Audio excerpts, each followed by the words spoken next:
азыр трикотаж матасына декола краскасымен, яғни матаға арналған бояу менен сурет салатын боламыз. Мына екінші футболкам.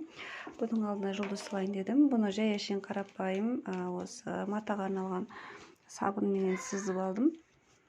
Бейнесін және де бояйтын кезде матаның астына ар жағына бояу өтіп кетпеу үшін қағаз қою керек. Енді содан кейін барып осы жерге қалың көп қатты суламай бояп шығамыз. Сол кезде мынандай бейне шығады. Егер де қатты сулап жүрсеңіздер, былай кішкене жаңағыдай матадан шығып кетуі мүмкін.